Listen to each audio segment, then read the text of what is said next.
Welcome back to What Arty Noobs with General Disturbance. This battle started without a countdown, but you're looking at an M4A3E8 or Easy 8. It's the Tier 6 American medium tank. It's located on the South Spawn and Mines, and it's under the command of Deathnub. Ooh, he just took a 76mm round from the Type 64. His ammo rack got blown. He's used his repair kit straight away to fix that, otherwise he could blow up. Looks like he's got Arty as his commander as well.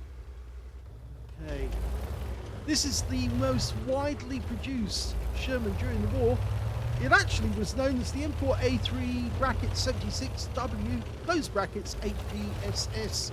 And the HVSS stands for the Horizontal Volute Suspension System, which I think you can see on the side of the vehicle. It's those horizontal arms, that's the volute, and it's a much better suspension system than the previous one, which was the vertical volute system. It's armed with a 76mm gun, which is the high velocity gun, capable of 115 alpha, penetrating 128mm with standard ammo. You can see the Deathnub's loaded a lot of premium APCR, and that's got over 177, well, not over, 177mm of pen. And it looks like he's decided that he's going to fall back because, yeah, the enemy is actually attacking in force, and since they got the, oh, we've got another hit from that type. Since the enemy has actually captured the castle, or the hill, I'm afraid they do have control of the battlefield, and the best thing for Deathnub to do at the moment is go defensive. Okay, oh, now we've taken a round from the T-3485M. He's down to half his hit points already. He only started with 900, now he's got 463. This is not good. Okay, our KV-85 needs to fall back because he's in grave danger. And the T-3485 on our team is actually proximity spotting the enemy tanks, which are up on top of the hill. Yeah, the KV-85 just got wiped out. So they're down by 6 tanks in this game. It's a very, very difficult game now to win this one. Oh, VK28105 puts a round into him, gets a low roll, but the guy's taken out. Now we've got 2 Arty on our team, a Hummel and an FB304, and it appears they're doing good work on top of the hill at the moment, because of course that T-3485M is proxy spotting them, and the Arty are both putting rounds into the enemy.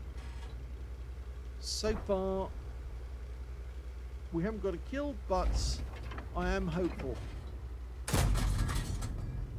No, that's the wall of the castle. You're not going to get through that. Now, even though Deathnub's decided to use a lot of APCR, he doesn't really have to, because the armor-piercing rounds are actually quite powerful. 128mm pen in a Tier 6 game. This is Tier 6. We should be able to pen most of these guys.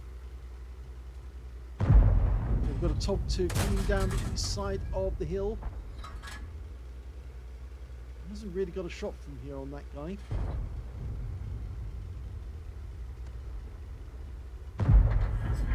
Ah, AMX 12 ton. Go for it. Yes! He's got his first kill, but he needs to pull back because he was spotted, and if he doesn't pull back, he's likely to get hit. And the enemy RT's now starting to come into play. They've lost their FB304, but they do have an AMX 13 F3 AM. Oh, Cromwell. And we just lost our tank on the west flank, which was a VK28105. Actually, it's 2810. Oh, and the Cromwell got a hit on us for 139. That's not good. Need to turn around. That's better angle. Got a better chance of actually bouncing around when you've got the acute angle on them. They might try to shoot into your side, but at least with the acute angle, they're not going to get through the front of the tank. Now, I reckon you can pen that Cromwell from here. He's trying. Difficult shot. No. Go for the turret instead. Oh, we got that one in.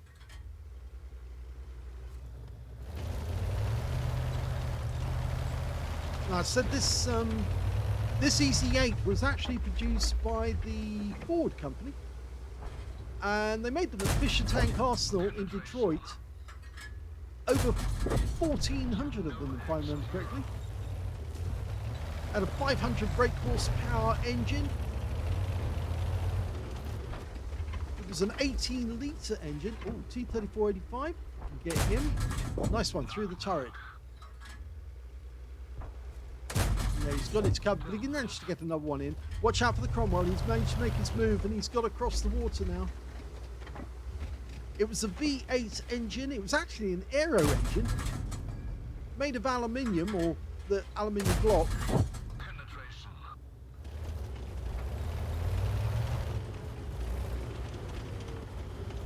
They started work on it in 1944 and produced from 1944 until 1957, would you believe it? Of course, the later versions were all upgraded ones.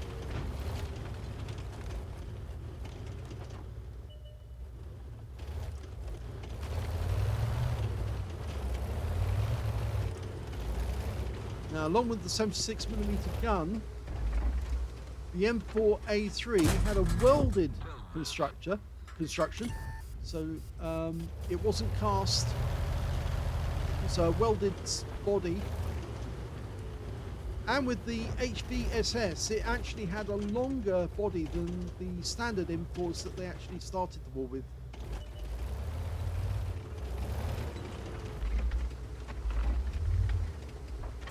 Oh, took a round from the Cromwell. He managed to make it across the water. Now we really have to deal with this guy now. We can't leave him to keep pumping rounds into us. It's going to take at least 3 shots to take him down, though. That's the problem. Wait for it. Wait for it. Now, gets the first one in. The Cromwell misses his shot on the return fire. Wait for it. Now, yes, gets the second one in. Now he's a one-shot. Go for it. And he gets the kill. Okay, so 3 kills now for Deathnub. Still got that T-3485, and there's the MX-13F3 making his announcement. Okay, T-34 just exposed. Yes, gets one in. High roll, 119. He's only got 1 round of APCR left, though. I think you'll find, though, that the armor-piercing rounds are actually quite good. I'm trying to get a solution on the Basotto. He won't get that. That guy's pulled back. Going back to the T-3485. Oh, the T-3485M's moved up. And he puts another one into the T-3485. And now we've got the enemy Arty coming down. Load the HE. He's onto our standard AP now.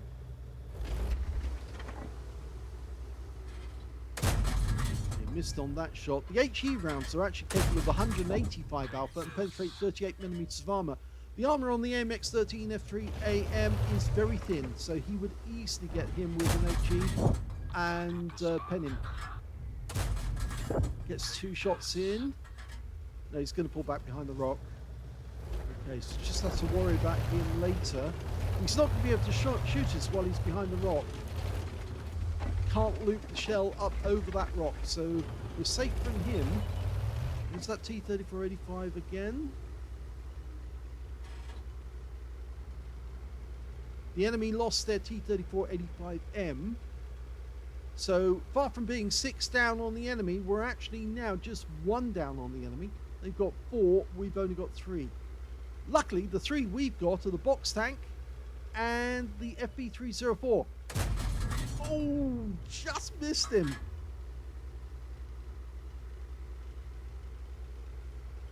So close. The Skoda's going to be a bit of a problem. He's got a 3-shot 75mm. That's one. Kill shot. Oh, low roll. Or was it? Yes, it was a low roll. 105 off that last shot. He got a high roll. Now, yes! And the AMX-13F3 is making his way through the water. Go for it. He's a 1-shot. Yes, good shot. That's 5 kills now. Okay, we're going to go up past the box tank. No, somebody fired in our direction. I think that was the Basotto. Okay, now we can make it past the gap, because I think we were unspotted. We were spotted when he fired the first time. Now, this is where we're taking a risk. There's the Skoda. Oh, the Basotto just fired. First shot went in. He's tracked. He's side onto us. And go for another one. No, that one hit the ground. The Skoda is just in front of us, behind those rocks, in the dip. Ideally now we need the FV304 to pull off some magic and get the shell into that dip.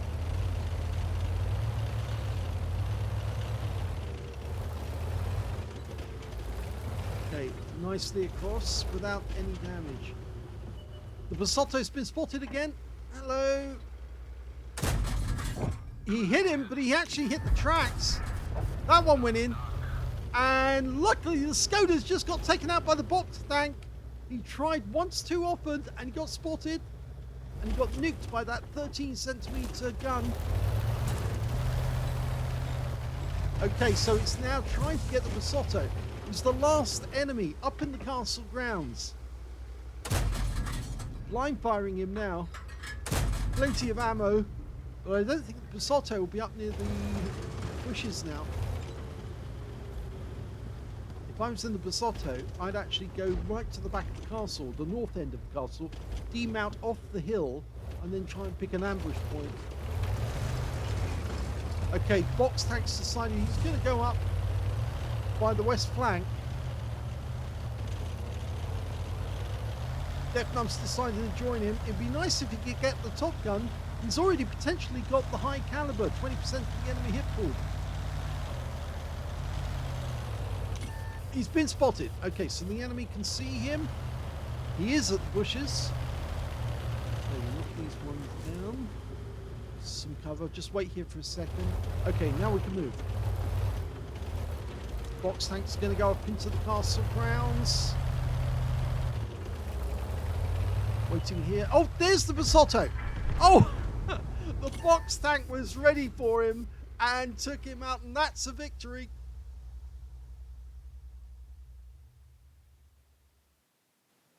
Here's the end of battle stats, and that was the first ace tanker for Deathnub in the M4A3E8. You can tell it's the first one because you got the scrolls underneath. You only get that the first time. He also got a fire for effect for doing more damage than the hit points of his own vehicle, a fighter badge for getting at least 4 kills. He actually ended up with 5, just one short of getting a top gun and 1/3 of the enemy team. And he got a bruise medal as well for getting at least 5 critical hits. In fact, he got 7.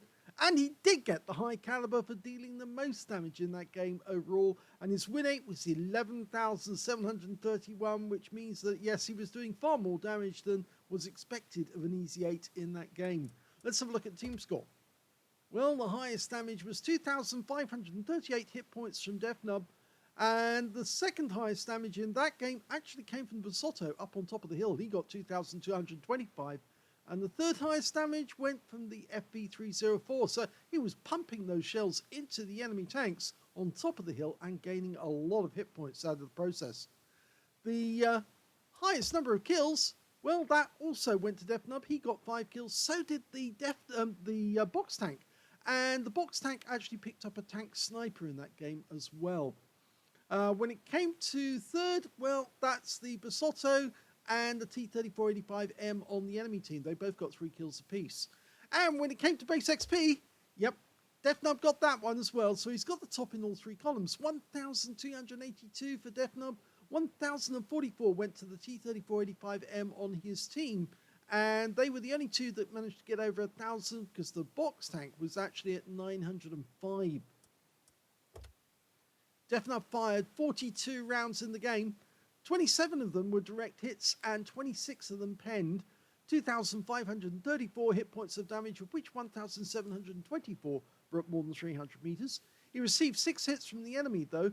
5 of those penned, 1 non-pen, and 135 hit points of damage was blocked by the armor when he blocked that non-penetrating shot. That actually, I believe, was from the Cromwell B.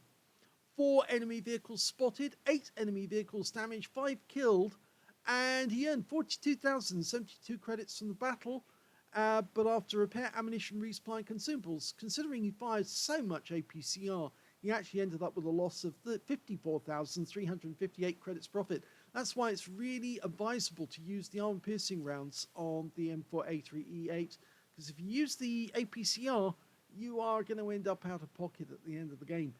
25 bonds, because he got a mission achievement, 1,923 XP, and no multipliers, so it wasn't the first that he played that day, and that's all the experience points he walked away with. But he did get the end of battle result, which really does count, which is, of course, getting that first ace tanker. So congratulations to Deathnub, really good game. He did angle well at some points. Other points I felt, well, I think he was a bit, he was taking a chance poking his nose out, and of course did get hit by that Cromwell B more times than he really needed to be, but there's not a lot he can do. Cromwell Bs are quite fast, and they do have a very good gun with a high alpha, which makes it very difficult when you come up against one of them. So congratulations to Deathnub. If you enjoyed the game, please give this video a like. Do subscribe to our channel. Leave a little comment down below because it feeds the algorithm. And thank you for watching.